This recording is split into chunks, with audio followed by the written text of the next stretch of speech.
wants to go first? Steve, it's you.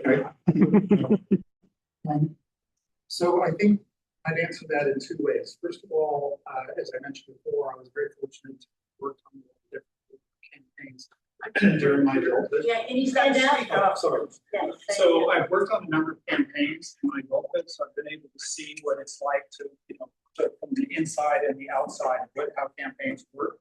I've worked on state campaigns and I've also worked on national campaigns. And also I didn't really think about this until I started seriously contemplating getting into this race. But in a strange way, that this is some kind of a culmination for me. I mean, I was a political science major, and then I have a law degree, which is very helpful when you're running for a federal office.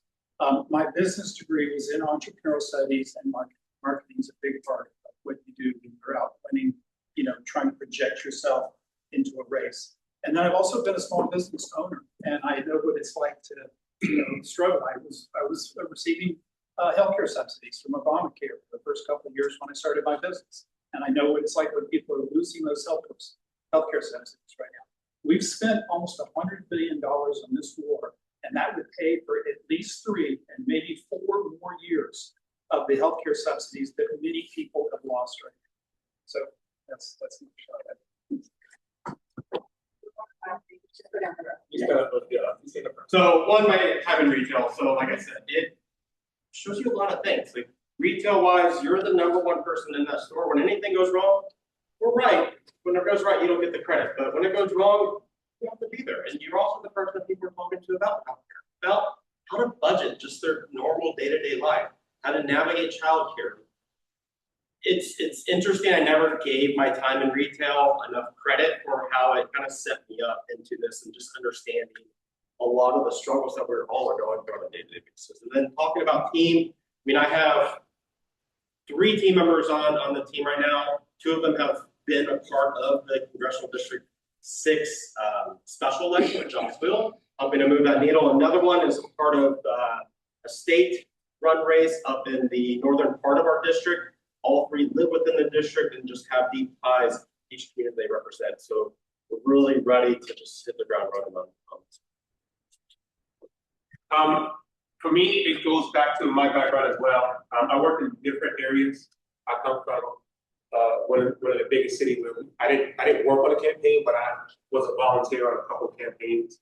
I have a couple of friends who's the Queensborough president in New York, who's also a state assemblyman, which state senator here, same concept here. I didn't work with them, but I volunteered because we stuck together as a community to elect the person that we want to represent us. But my background, I saw people actually worse and worse, and I was the person they called to help them make that. From EMS to law enforcement to my nonprofit, I think it's better to have a person who never had any kind of experience in politics, because I believe most of the representatives that we have here, it just was spoon-fed into politics. We need real people who understand the struggle. I grew up in a low-income family in the projects in Brooklyn, and now this Saturday I'm graduating from college with a bachelor's degree.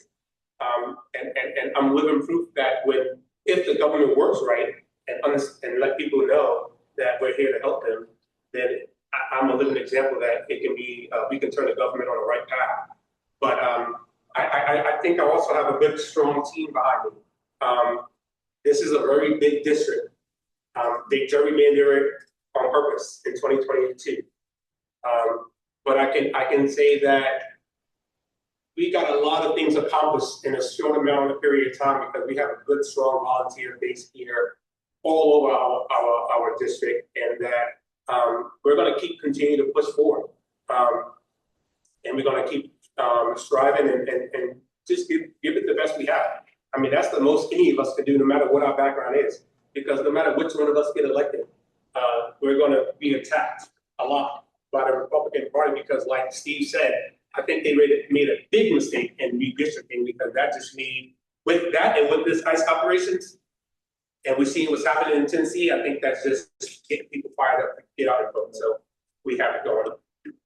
I'm gonna go with a quick and easy one here. Yes.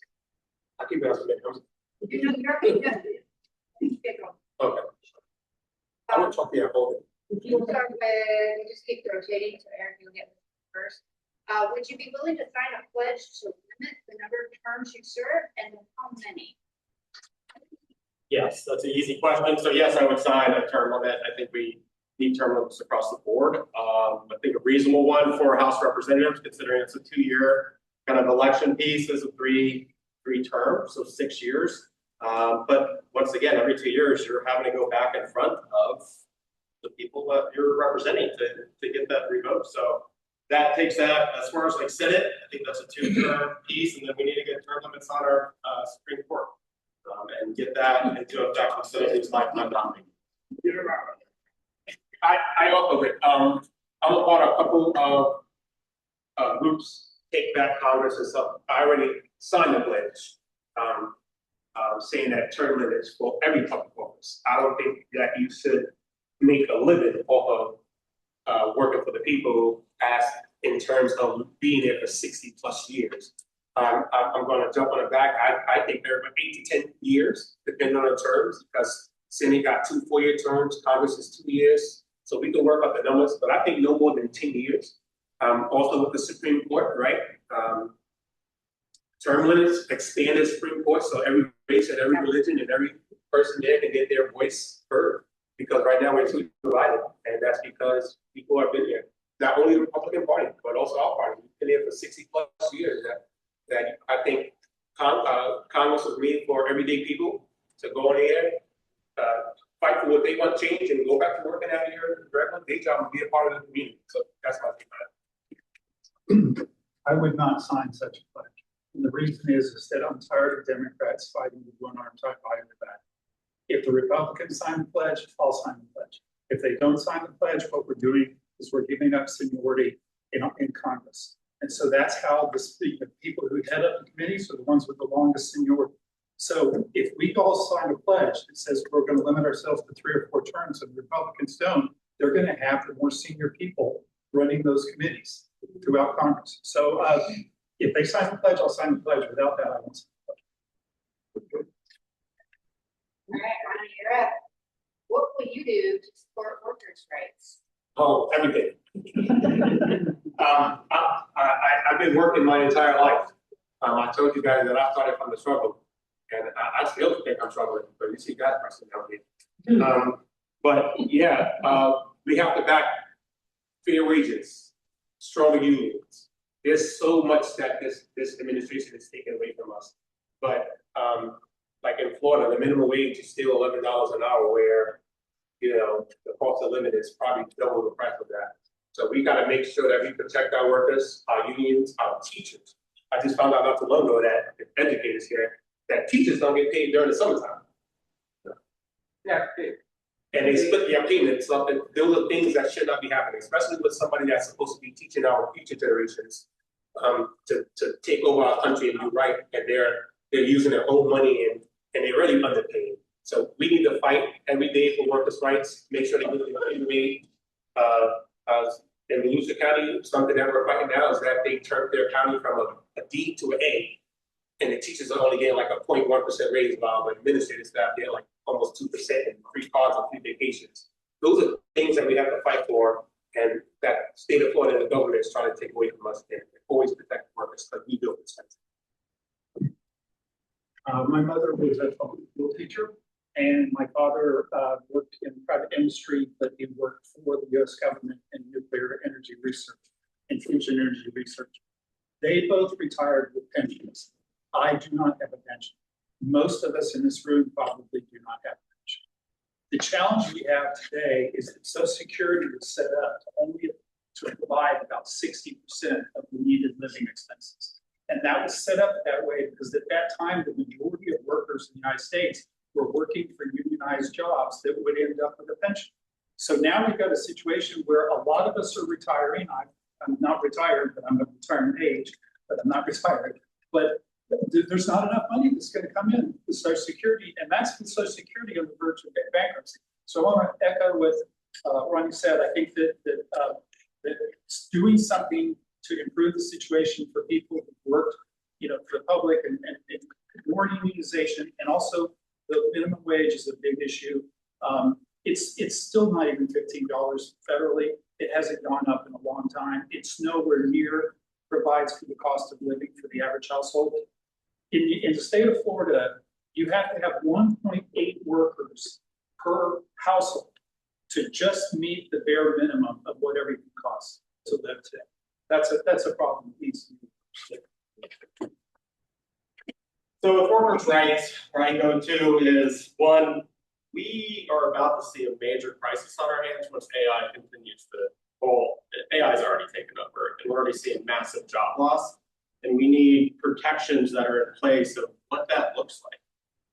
When we're seeing thousands of factory workers let go, are there anything that's in place to help these workers maybe reintegrate somewhere else? And there's not. The other piece I look at, and this hits hard for our district, majority of our district works in service industry, that's retail and restaurants. You look at one of the most abused workforces in the country is retail and service industry. And we need actually protections in place for this. You think like I did it for years. We call it the cloaking. You stay in the store till 11 o'clock at night, then you're back there at 6 a.m. in the morning. Like that is allowed, and we need certain protections that are in place that stop this. That short-term scheduling where, hey, I need you to come in and 2 days notice. Like that stuff's not fair, but these workers continue to be abused in that way, and that's something we got to start standing up.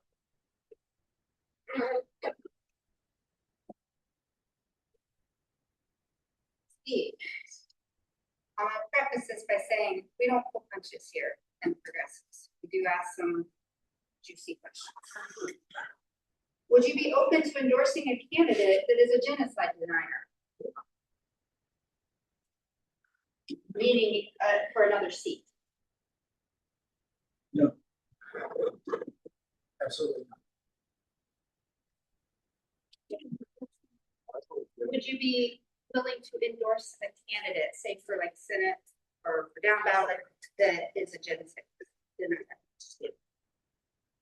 That's a simple no, I would not, and we're seeing that across. I think that's a conversation we need to be having more and more often is where do people stand on this and get them to answer these questions, because we're seeing this with our own eyes, but then being gaslit to believe that this is not happening and that our country is not involved in this. And this is something that we honestly should have real conversations about and be able to discuss openly, but we're not. We're too frightened to, and we need to start moving more. Oh, I told y'all earlier, I already mentioned the genocide. I think it's 100% happening over there in Israel and Gaza, and it's not 100% against it. And I will not endorse anybody who don't can't pull that out, because if you can't pull that out, then you will not be able to pull things that's happening and pull out. And you're going to just be another puppet to the government, and that's how I feel.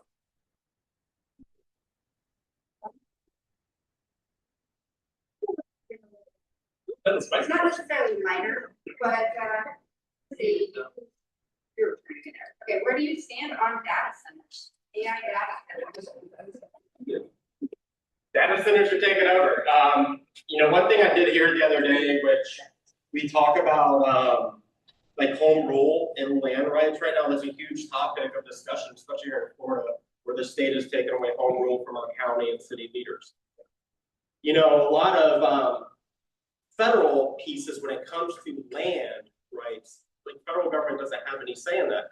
However, they're starting to say that even states cannot say what they're going to do with AI data centers. That it's only can be from the federal government, and obviously that is a rubber stamp to say you can build them anywhere. Yeah. And I feel like there should be a moratorium on building of these to where we have protections in place, environmental protections. Let's face it, we're going to have AI. Like it is going to be growing. It's something that our country is going to continue to build off of, but there are ways for us to do it in this capacity that it does not impact our electric bills, it does not impact our water usage, and those technologies are there. I think we need to invest in that and see where that goes instead of fast tracking our building right now and bulldozing lands. And I mean, I heard of a data center today in Citrus County that could be potentially coming up. Like they're going to pop up out of nowhere, and we got to pay attention. I'm going to piggyback off him because he hit everything. There's no way we're going to stop it from happening. especially with the governor, well, he's leaving, thank God. But you're not gonna stop it from happening. The best thing to do in a federal office is to try to limit the amount of things that can be a public health emergency. With the environment as well, radiation, bulldozing animal sanctuaries, forests and stuff like that.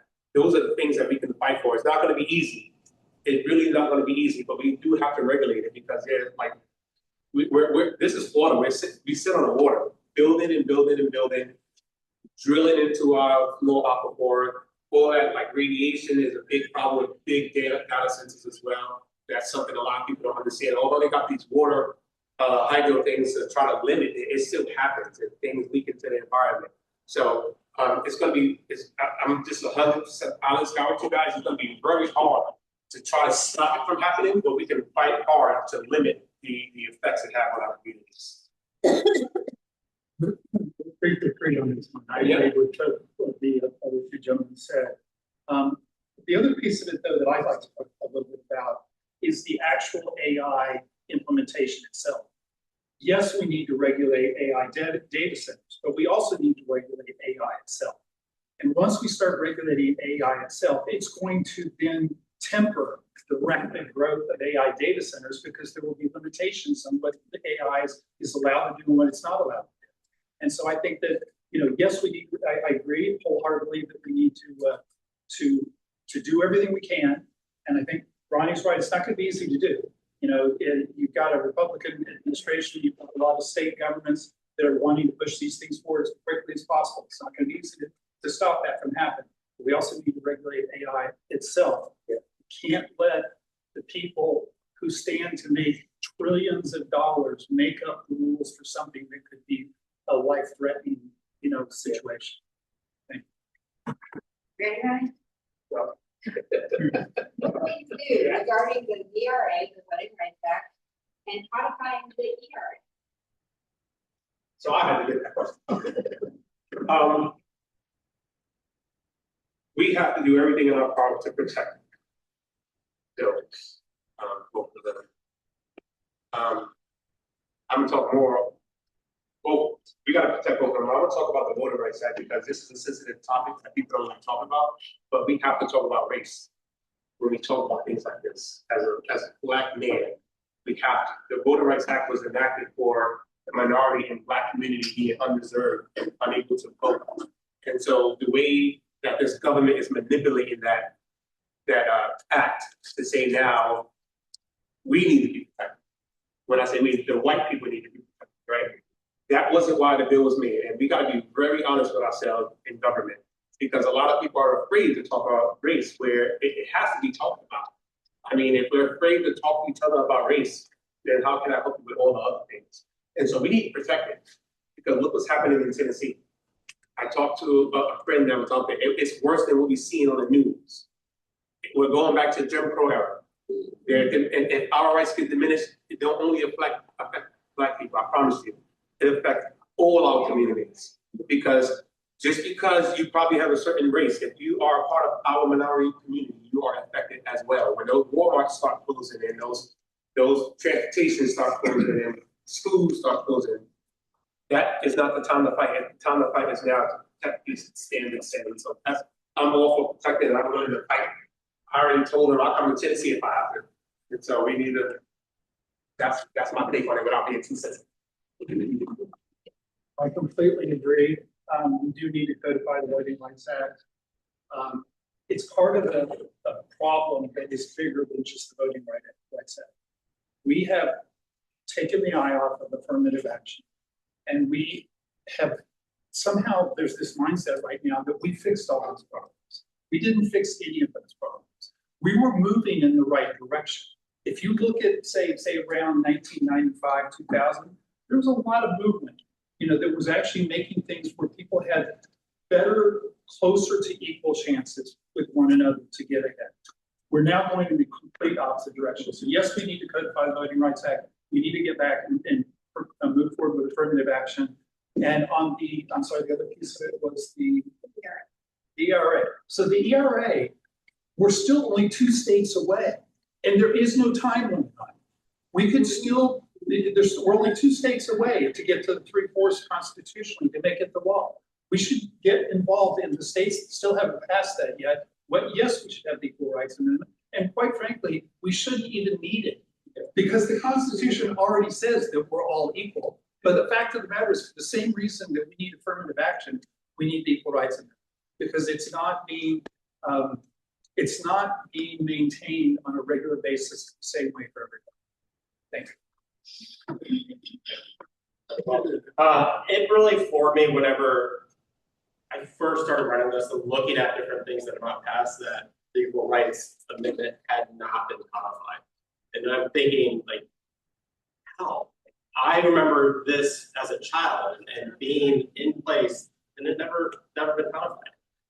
So we need people that are thinking this way in office to get that codified too. Also, just look at now voting. We have to talk about this again. We're, like Steve said, we're going backwards in time. And it absolutely floors me that we're having to now relitigate this stuff. But hell, you see it. We have our Supreme Court saying that racial profiling is okay. Now racial gerrymandering is okay. Like it absolutely just dumbfounds me that this is now where we're at in 2026 of having these conversations that a lot of you in this room fought for 30, 40 plus years ago. Like we got to get back and having some actually voices back in our government. Like Right. This is a fun one. We hear a lot about there aren't enough of the young voters showing up. And a lot of that onus is put on the young voters. But if you're leading a campaign, it's going to be up to you. What are you going to do to get them active, to show up, to be in your campaign, to show up to vote? Well, I mean, it's a very good question because we do need young voters.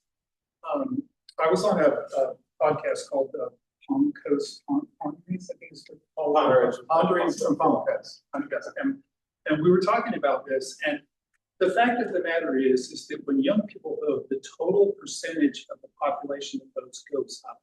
And when the total percentage of the population that votes goes up, Democrats do better.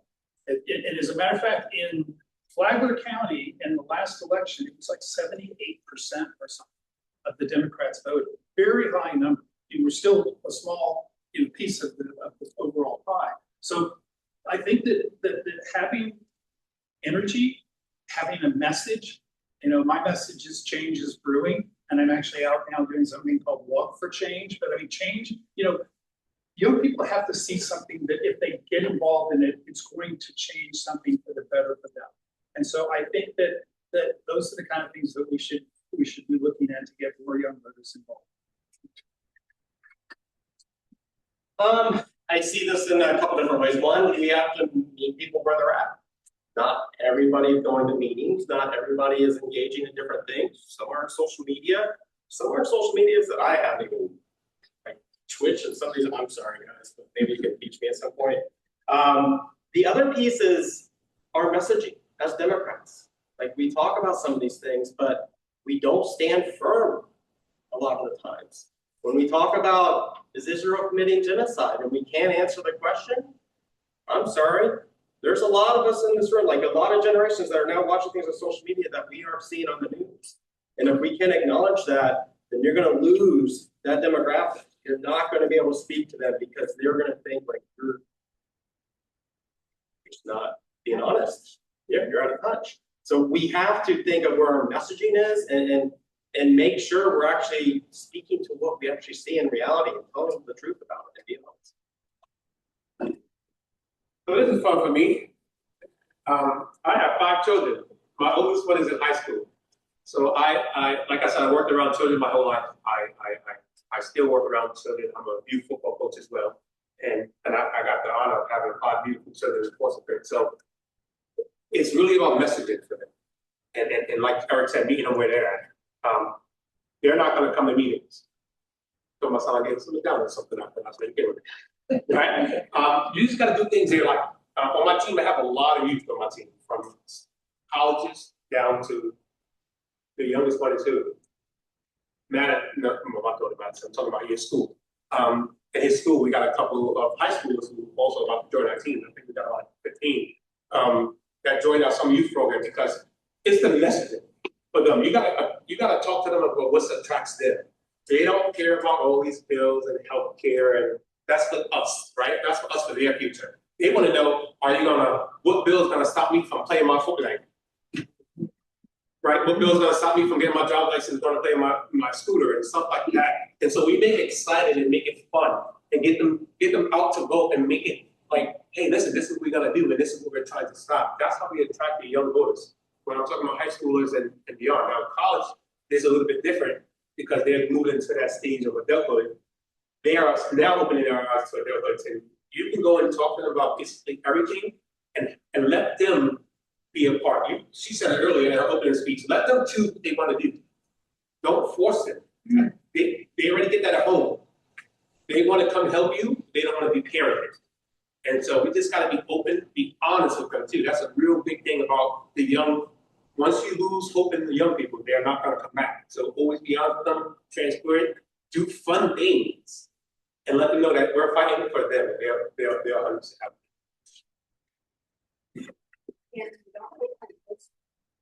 Where do you stand on transgender rights and their ability to get ID that matches the gender of choice? Everyone should have the right to be who they want to be. And it's just, that's where I don't understand why we've gotten away from that. I recently spoke to someone for great length the other day because they have transitioned male into male. And just understanding what they're going through with, right now they have a Virginia's driver's license that has their correct sex and name. They have a passport that has their incorrect name, but correct sex. If they come and get a driver's license in Florida, they will have the incorrect sex and the incorrect name. They can't vote. Very identified. You look at the man, it's like I first met him, did not know anything any different. And it's like these struggles that they're having to go through just for things that we take for granted on a day-to-day basis of just even being able to have that. And that is completely wrong. And we shouldn't make things so difficult for someone because they are trapped in a body that they no longer feel like represents them, and they want to represent who they fully feel like being.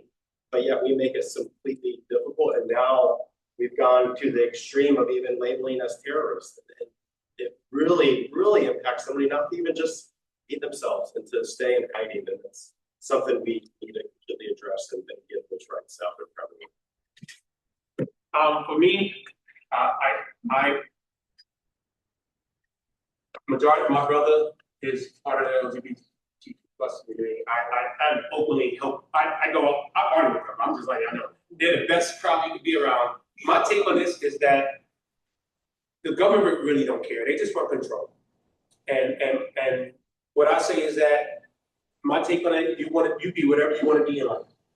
It don't affect me. It don't affect you. It's just they want something to complain about. That's all it is. They want control. They want to grab you guys and say, well, this should happen because, this is wrong. Well, why is it wrong? And they won't give you a good explanation. And they won't. It goes the same thing with women's rights. There's, abortion is not about, to them, I don't think it's life, right? Because after that baby is born, they're doing the things to take away Medicaid and Medicare and free education. Like, same thing goes back to transgender and LGBT plus. They just put something to that you guys buy. My policy is basically, I love you for who you are and whatever you want to do in life, and I'll go celebrate whatever you want to do with. I completely agree with both gentlemen. I think the bigger question is, why are we having this conversation? It's ridiculous. It is absolutely ridiculous. People should be able to identify at whatever gender they choose to identify as, and that should be their choice. And the government should not be telling people what they can and cannot do. And that is one of my biggest problems. I'm gonna be careful because hopefully if I win this primary, I'm gonna be running in a general election and talking to Republicans. But it's just ironic because the Republicans say they want to get government off our back. But in reality, what they do is they put the government on our back. How many democratic positions do we collectively hold that require people to change what they do in their daily lives? Very few, very, very few. But yet we've got people telling us what the driver's license story. I mean, I'm sorry, Eric, I've never heard that story before. It's mind-boggling. It's absolutely mind-boggling. Why are we having these conversations? It's very fundamental. We need to make change. And I hope that you find a message that you like tonight and help us make change. Thank you. Hopefully hard question, because big questions, you'll get big answers. It's not gonna be easy. I'm gonna ask you to answer it as quickly as you can. Okay. What are your expectations for how we end the war with Iran? Oh, I could briefly say that. Just stop the damn war. I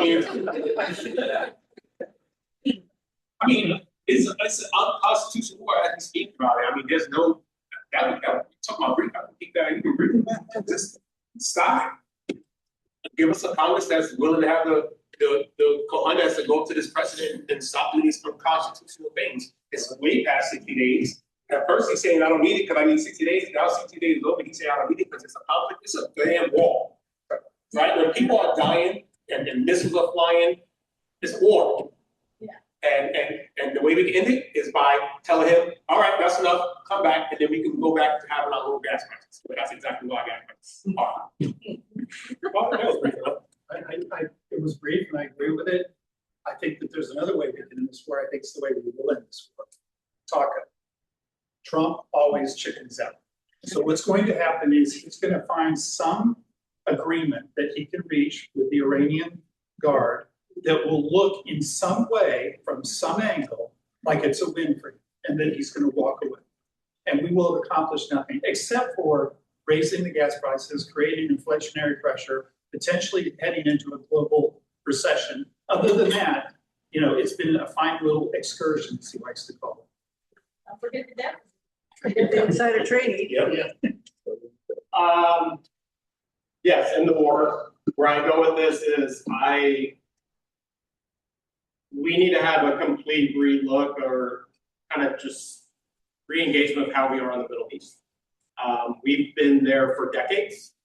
We've been doing the bidding of another country for decades, and our soldiers have been killed, injured. We've spent trillions of dollars, and that goes into our deficit that we don't talk about. And I want to see after this interaction, this war, that we are completely disinvested from Israel, that we are no longer providing them aid, that we are bringing that money back home.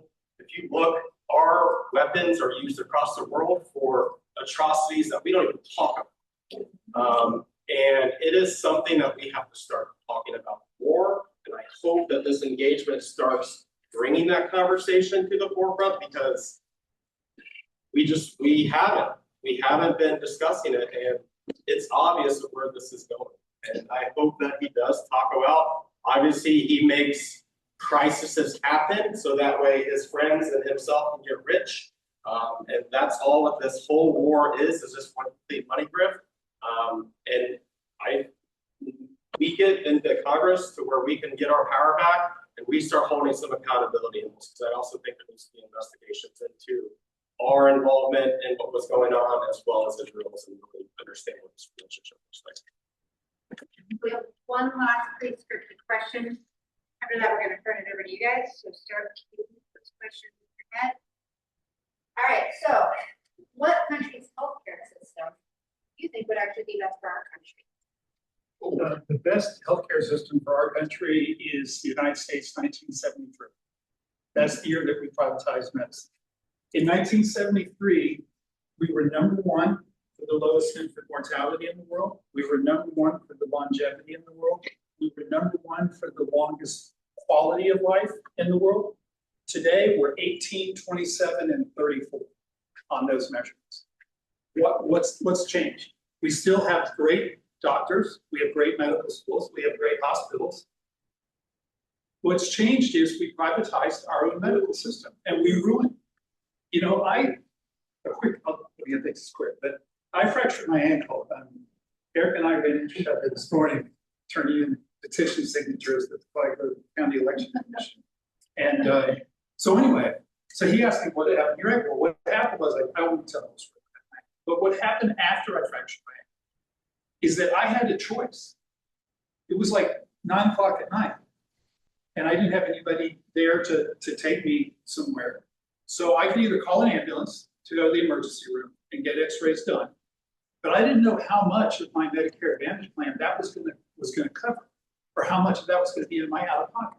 So I waited till the next morning to have somebody who could take me to go to my doctor's office, to get a referral, to go to the x-ray clinic, to get an x-ray, to go back to the doctor's office, to get a referral, to go to the orthopedist. You know, that was, I don't know, 16, 18 hours later. But I didn't know, am I gonna be out $2,000 because of the fact that I took an ambulance to the emergency room and had everything done there? We just need to go back to 1973. I don't mean, not literally, figuratively, we need to go back to what we had to do.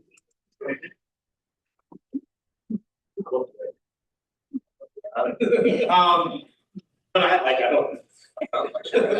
You know, one thing I did hear about recently, and I need to study it more, but is Sweden's healthcare plan.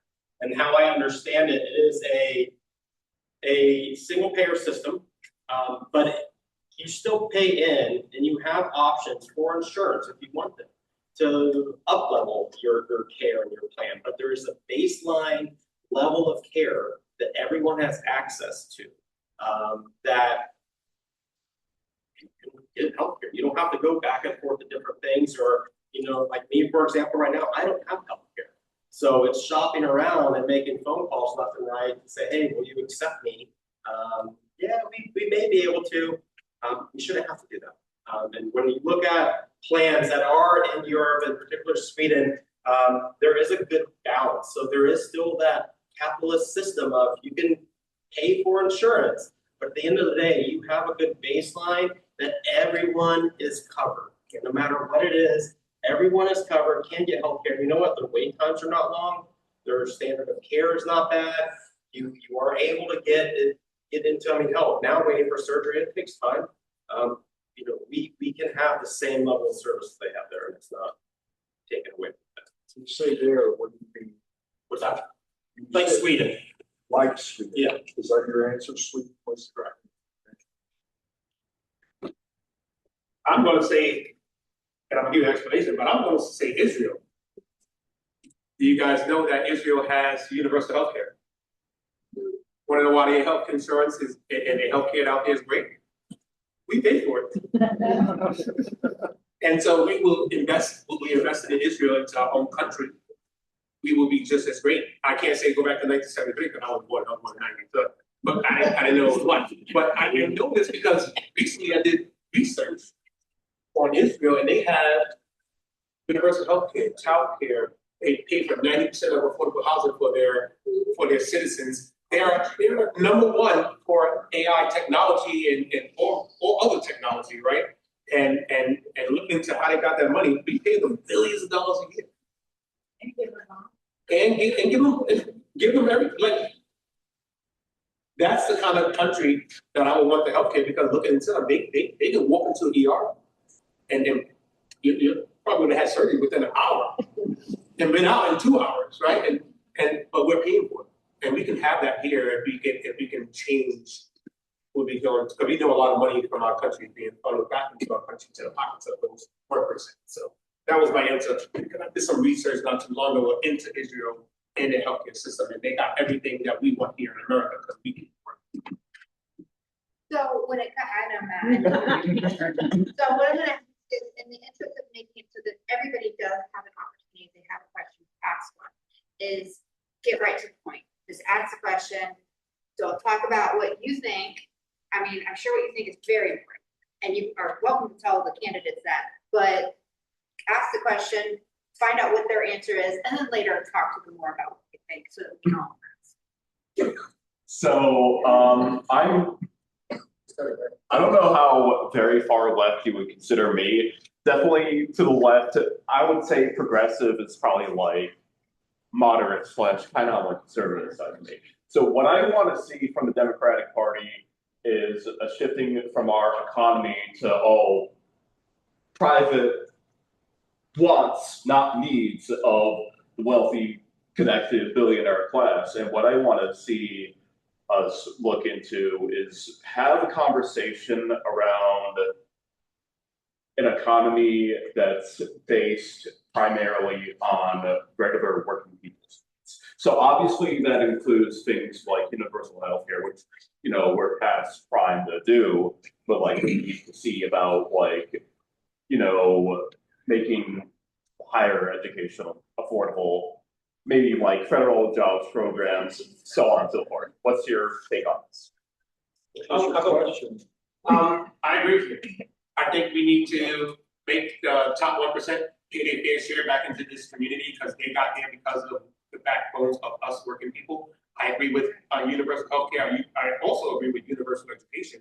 I think we need to invest in our children's future instead of forcing them to realize, you know, I'm not going to go work and do all this if I got to go, you know, think about what's happening. Like I told you, I have a lot of college students on my team, and majority of them say that it's hard for us to focus in school. We got to focus on bills and working while we're in school and, you know, all this stuff. And then when we get our education, then we got all these high student loans, and then we don't even go into the field we want to go in because we can't even get into it because we got to go back and do more education, right? We need to invest in our future more. I think I'm a progressive too, but it's some things where I can negotiate on, like it's things like universal healthcare, universal childcare that I really don't have a negotiating in my bone. I think those are things that is vital to our country and that we really. I don't know if you've read it or not, but if you haven't, I would encourage you to read Saving Capitalism by Robert Reich. It's a fantastic book for anybody who hasn't read it. The problem we have to address the question is the rules are already rigged. The way that our system works today has been rigged for the last several decades. And the people who are making the rules are the ones that benefit from the rules that they make for themselves. I'll give you an example. The average American today pays 14.2% of their total income in federal income taxes. So that's net of, you know, what your bracket is, you know, just take all that out, 14.2%. The average billionaire pays less than 7%. That's because of all of the stuff that's in the tax code that nobody ever reads because it's like 11,000 pages long, right? But the fact of the matter is, if we just flip those two numbers, think about how much more affordability you would have if your total tax burden with the federal government was 7% and not 14%. And think of how much more money we would have as a society if the billionaires and the corporations were paying 14% and not 7%. So I hope that helps. And then if you haven't read it, Saving Capitalism, Robert Reich, one of the best books on this subject. I think we're going to be all on the same page. I think that also goes into a piece about Citizens United and where that, you know, the corporations having a voice and that their voice is the same as money, that money is a voice within our political system. You know, we're not going to be able to change anything until we overturn that and make some changes there. And then we really need to start looking at our tax structure, because not just with billionaires, but I mean, I forget what the report was recently of the multitude of corporations that paid zero in their net income tax this past year. And a lot of major corporations that we all shop with or deal with paid zero in taxes. What if they paid 7%? You know, just 7%. What would that look like, and how could we fund some of these programs? Much less if we took back our spending across that we're doing. But that's we can't have these conversations about things unless we really get the money behind our political system and get people in office that aren't backed by these corporations that do want to make some change.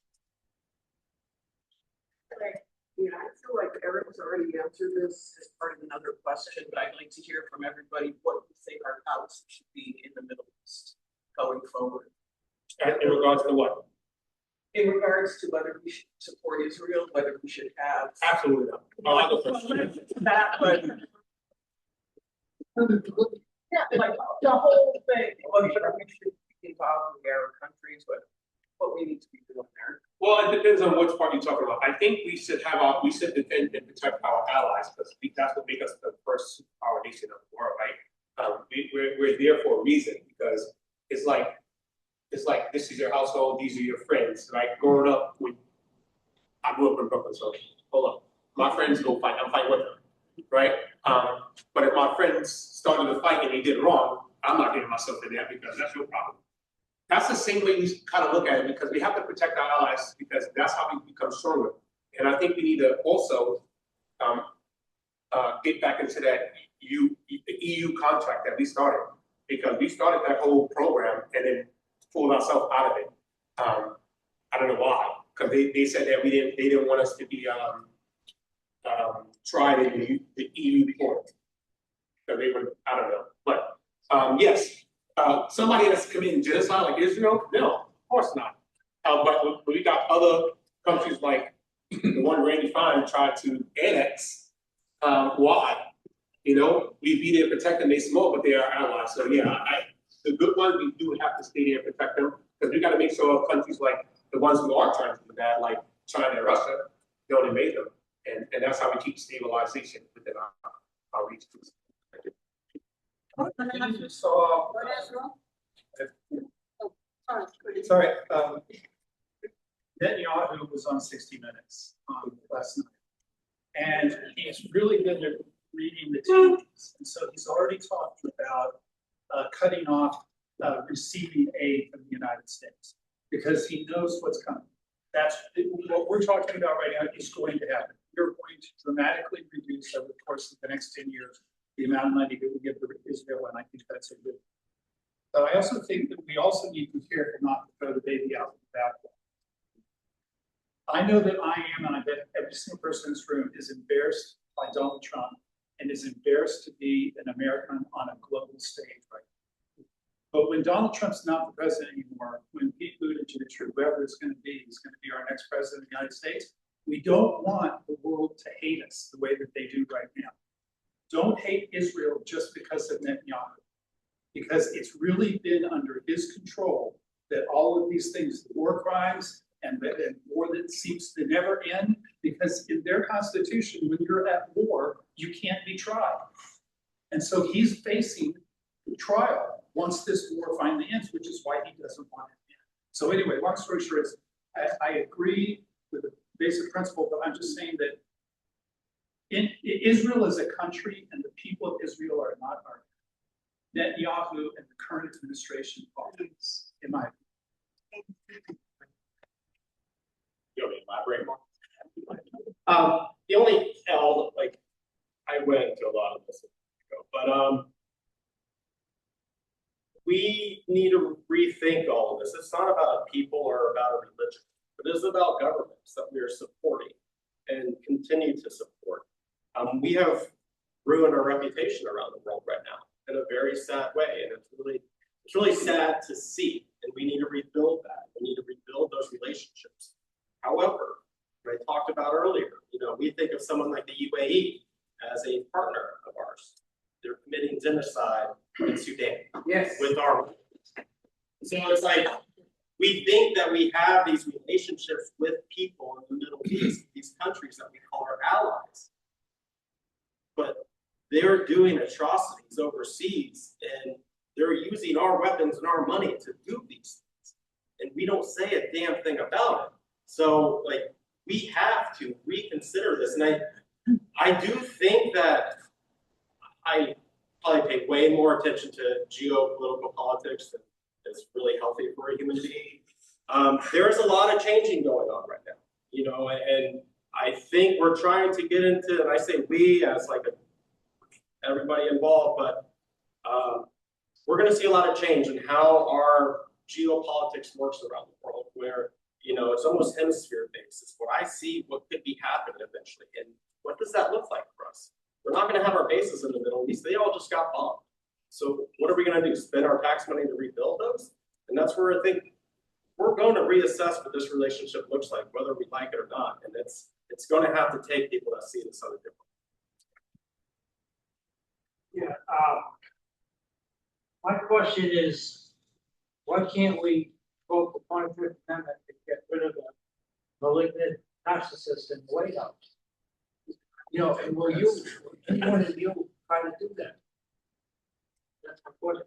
So I'll take a stab at it. The amendment you're referring to requires either I think it's 3/4. It's either 2/3 or 3/4 vote in Congress, and which is not going to happen with the current constituency that we have there. Or it requires the cabinet itself to actually step in with the leadership of the vice president and remove the president from office. Unfortunately, I don't see either one of those happen. I mean, I would love to tell you that there's some great things that we've got our state to do, but I don't think it's going to happen. So I think we're going to have to make a change the old-fashioned way, which is going to be a ballot box starting this fall. That's what we're going to have to do. That's what we're going to have to get back. That's my shit.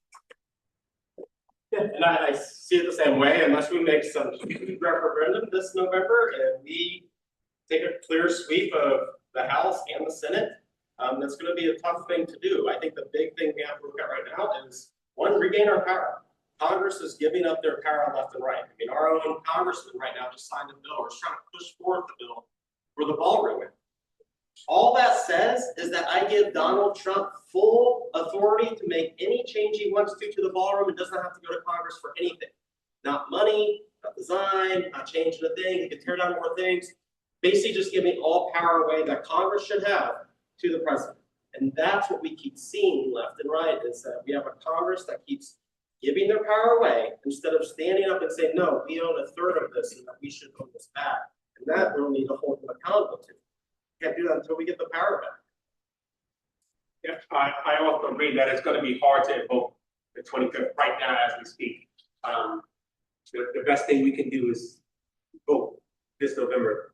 Once we take back the House and Senate, then we can get him out of there. And I like my pledges, so I pledge to get him out of there. That's one of the first things I think we need to do, because if we don't, he's gonna just veto everything we push through, and then we're gonna have to go back, and if we don't have majority, it's a whole lot. But right now, we can impeach him, but he's not gonna get convicted because we don't hold majority. I already told you guys earlier that this Congress has no spine. None at all. Not one. And it's not going to happen unless you, your family member, your friends of a friend, and a friend of a friend, I don't care who they are, get them registered to vote. Let's take back our country this November, and then January 8th, we can talk. Thank you. Yeah, I was going to ask about the US is actually breaking down the NATO alliance by withdrawing NATO, 5,000 soldiers from Germany. Who knows who is going to be next? It is giving the very good sign to Putin to invade Europe. Yeah, I came from Poland, from Eastern Europe, so we are on the eastern flank. I'm concerned. So, are you going to support U.S. withdrawal from your military withdrawal, or breaking down, or getting into some conflicts between the U.S. and the European Union? Yeah, no, I 100% support NATO, and I think we need to not start conflicts with our allies. But as you guys know, the president loves conflicts, because as Morgan said earlier, he loves starting them and trying to fix them and say, look what Trump did, right? I think it's all a show, and I think it's another thing he pulls out his hat when he gets very unpopular. But I 100% support protecting Europe, NATO countries, and I know Eric is going to hit up this. Because it is to the benefit of the U.S. Not only U.S. but all the countries. But we get a lot of things from the Europe. Yeah, I mean, we need to stand by our allies, the UN, NATO. Like, I mean, we should not be withdrawing forces from anywhere right now. But obviously, we're doing this in a way to, I think, one, it's in his mind, negotiating. You know, it's his art of the deal, whatever the hell he wants to call it. But in theory, it's just showing that we're weak right now in a way, and it's not projecting power if we're continuing to withdraw troops from certain areas. And NATO, and I bring up the UN. You know, we're now trying to back away from the UN. But that's because they're calling out war crimes that are going on and trying to hold people accountable. We don't want to be a part of that. And I think we need to get back to what our allegiances were with NATO, with the UN. build this back up. The only time that I think it's Article 11 has ever been used by NATO was to support us after 9/11. So, of course, it's an incredibly important partnership for our country. It's an incredibly important partnership for the world.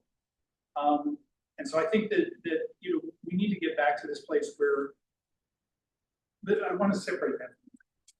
We don't need as many military bases around the world as we have right now, but I completely agree that now's not the time to start drawing them down because it sends the wrong message.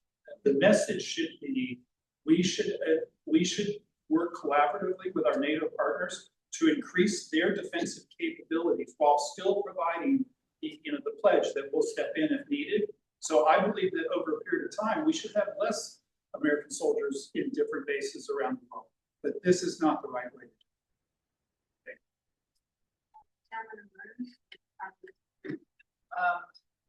There is, we've talked about, government and problem. There are Knesset elections this year, which could potentially bring down the Netanyahu government, replace it with someone like Naftali Bennett, who has spoken openly about going after our NATO ally Turkey in the future once they're finished attacking Iran.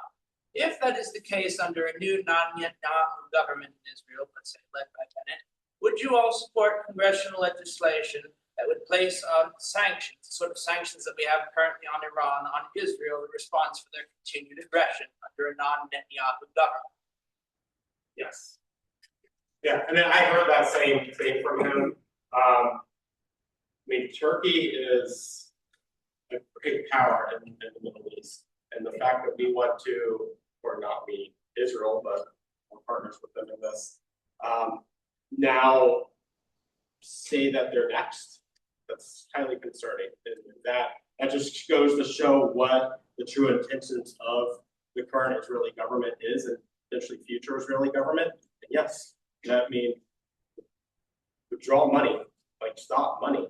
But now then enforce sanctions on them because they're just a rogue regime that's going crazy. And if we don't stand up, then someone's going to stand up to us, and that's what I'm scared about. Yeah. I'll be the first to admit that I don't understand the machinations of within the country of Israel, what's going on politically. So I'll take it for your word as to this candidate is that might win. But generally I agree, yes. The answer is yes. Yeah, I 100% agree. Yes, that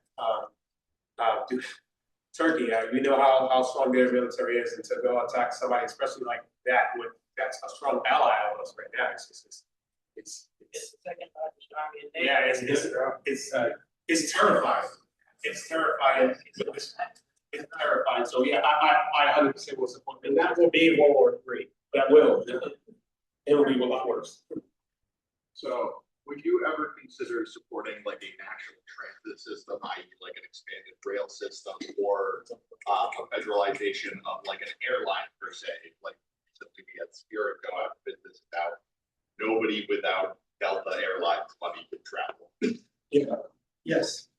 My grandfather was a conductor for Southern Railways, and my mom, when she was born, unfortunately, her mother died as a result of her childbirth. So my mom went back and forth between three families when she was very young, even until she was like 8 or 9 years old.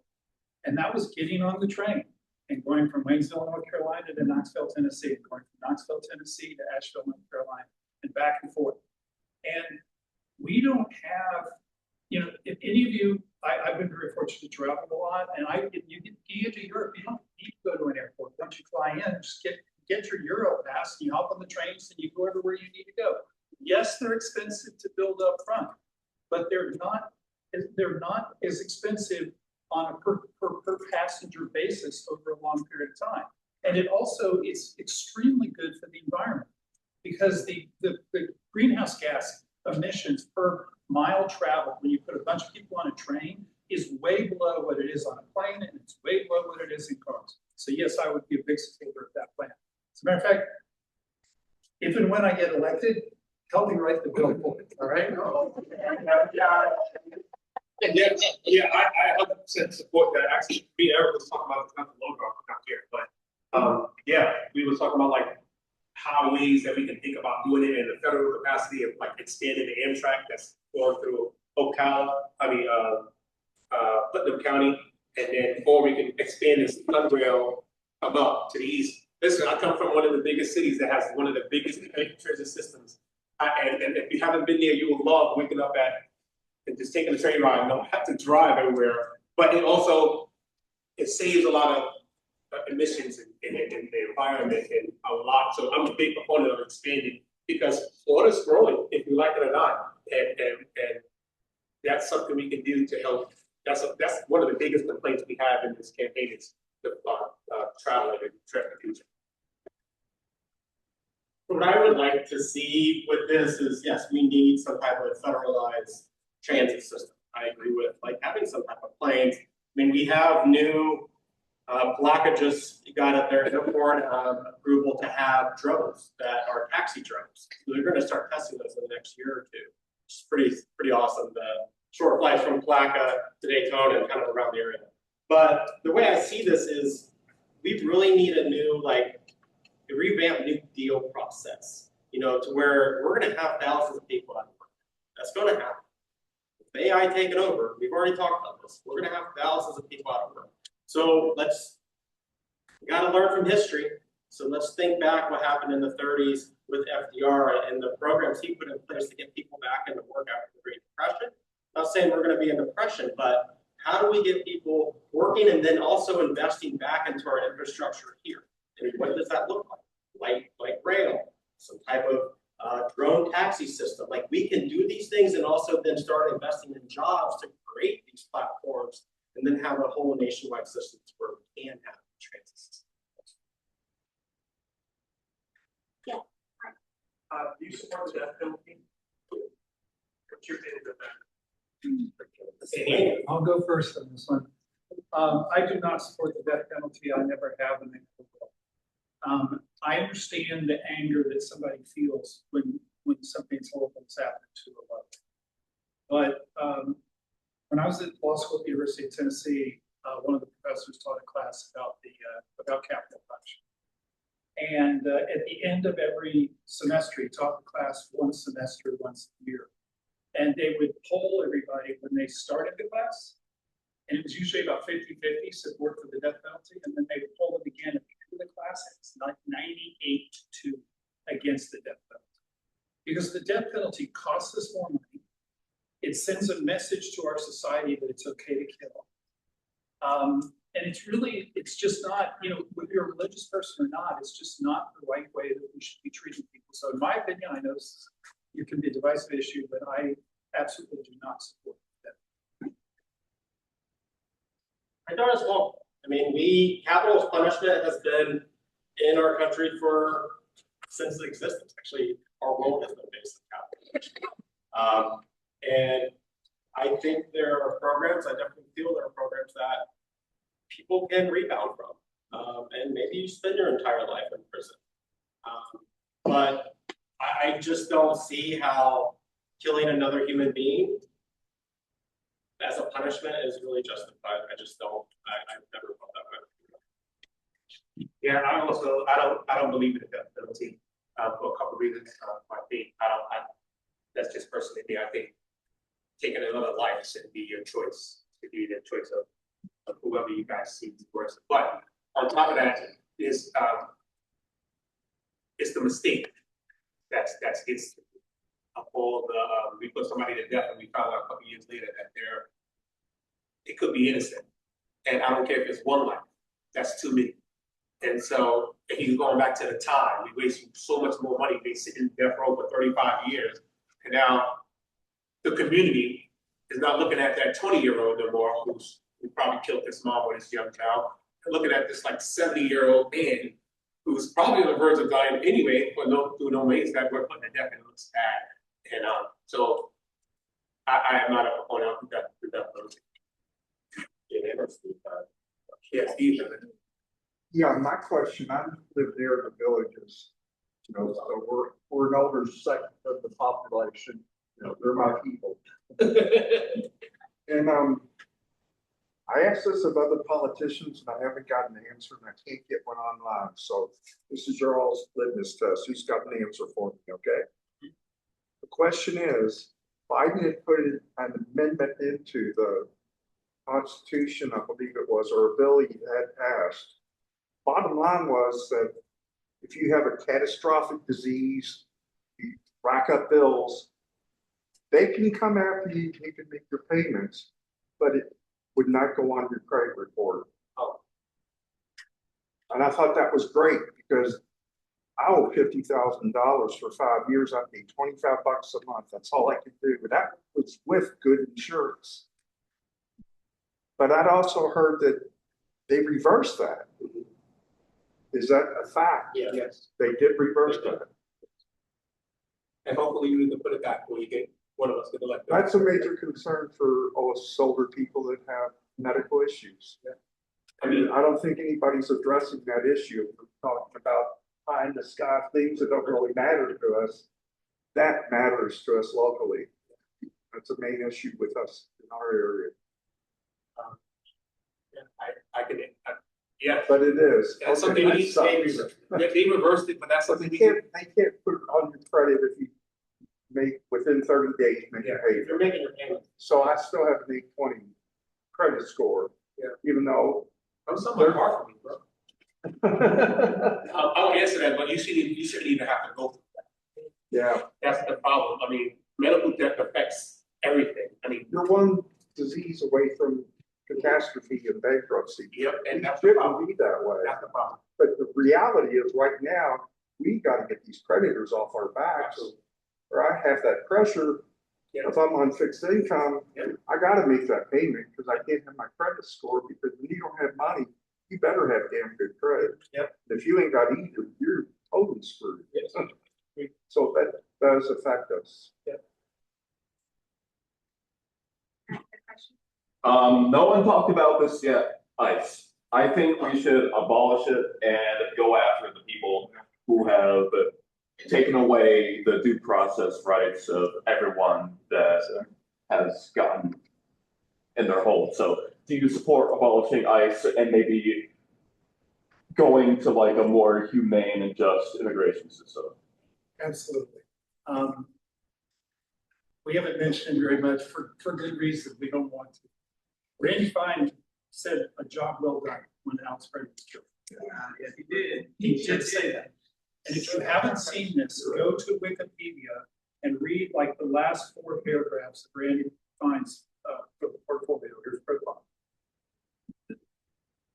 Armenians, dogs and Muslims, anger management courses. You know, so this is what we're faced with today. This is why we're here. I know that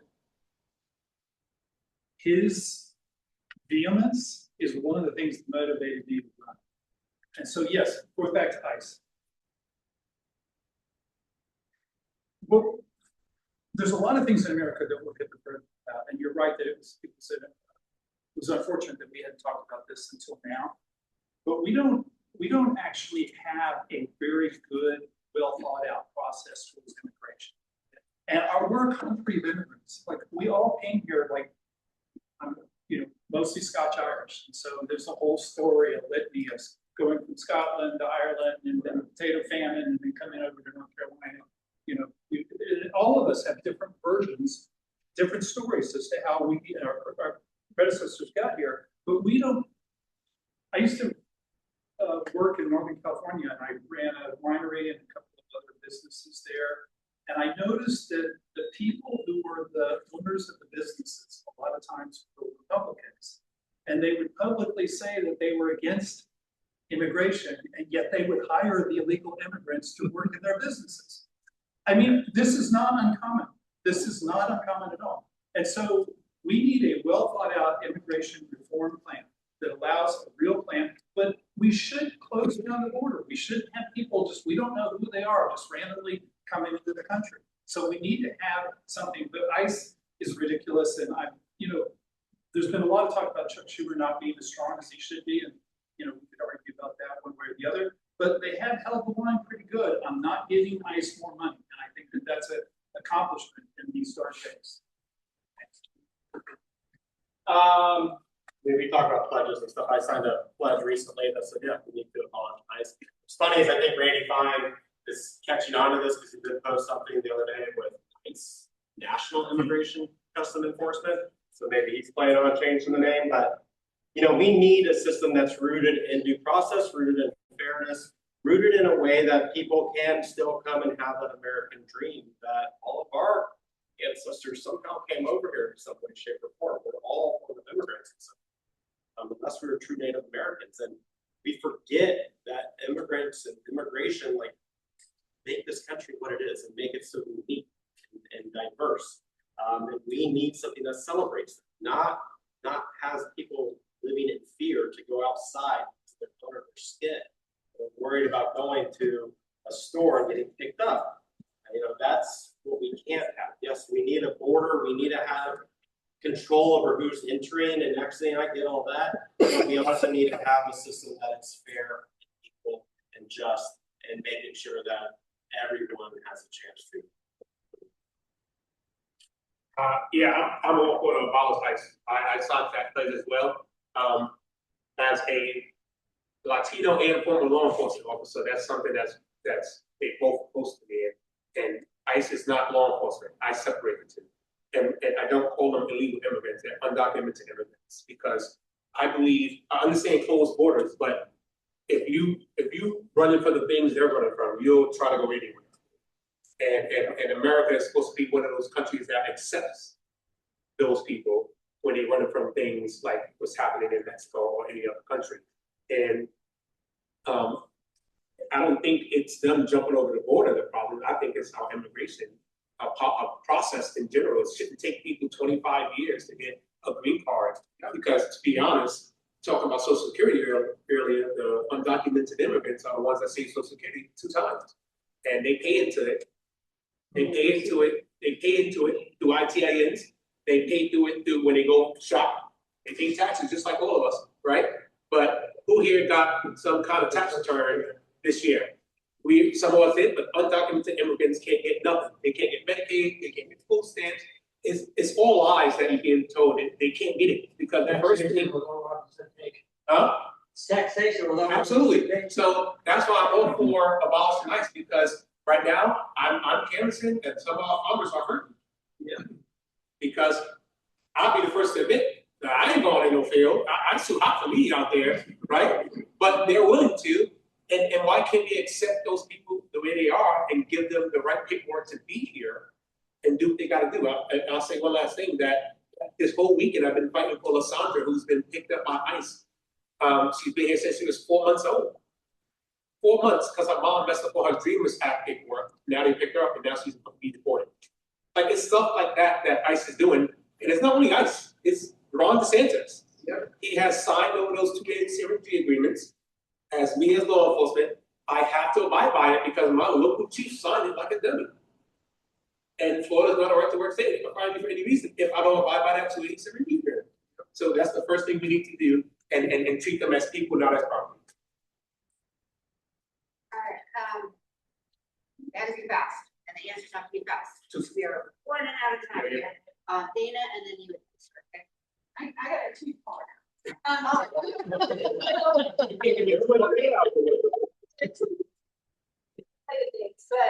first of all, who would support a bill that would raise our federal minimum wage above $7.25 an hour? There's your first answer. Easy. And also, who would support bills that would address child care and adult care? The easy.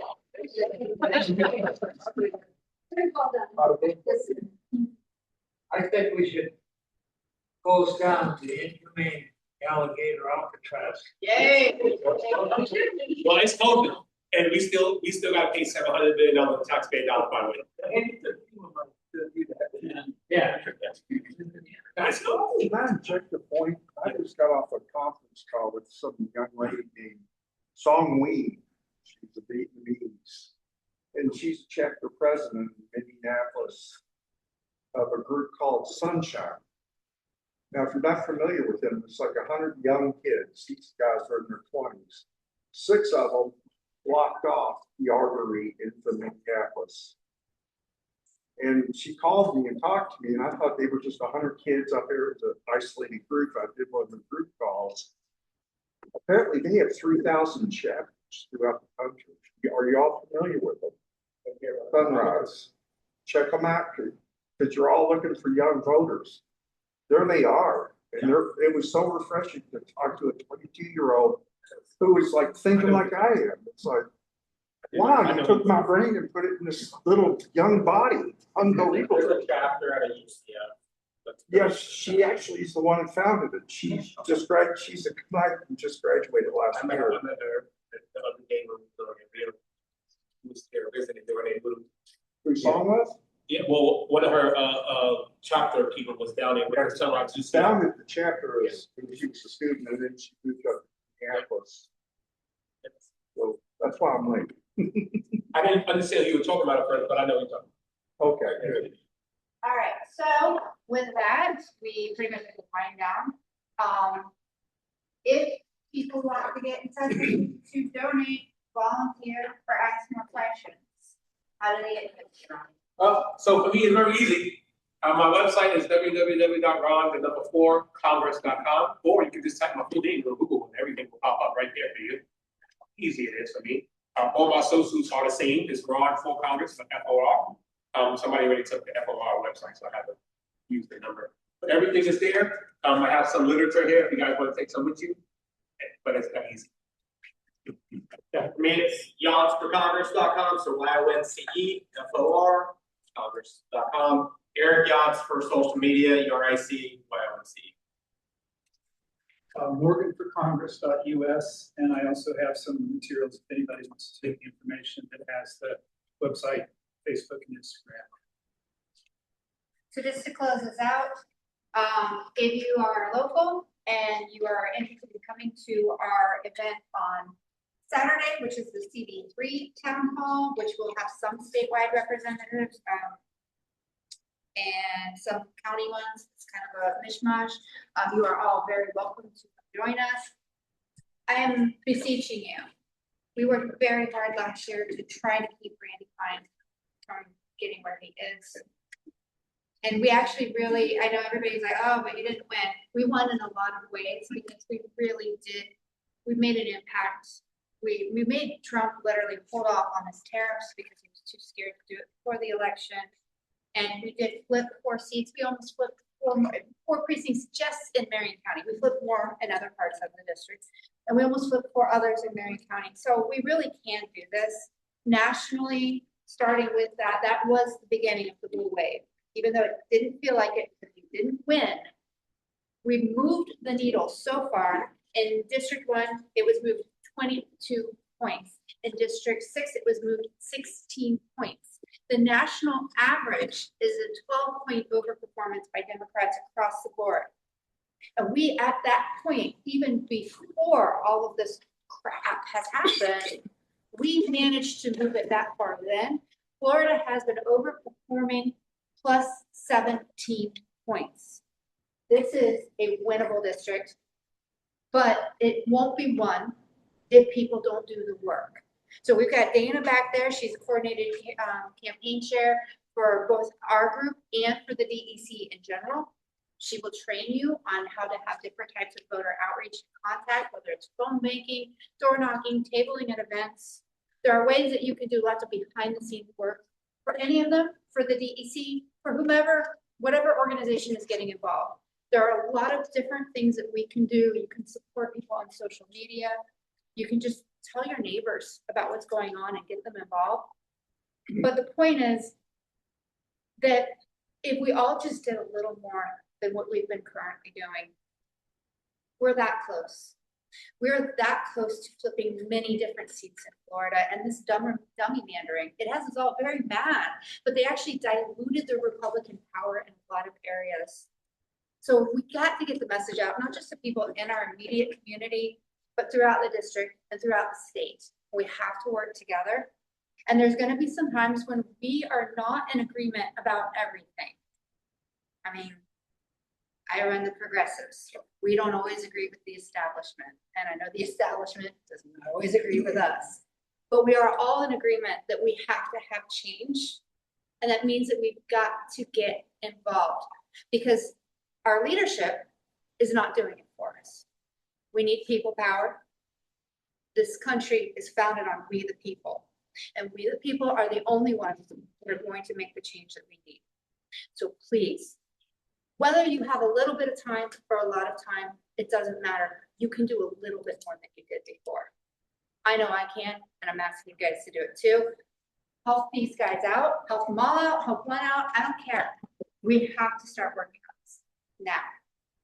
All right, any questions? Not for them, but just in general. All right, thank you very much for coming out.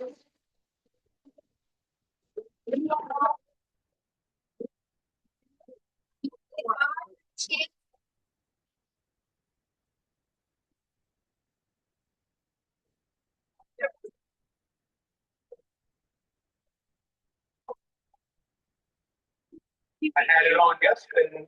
Yeah.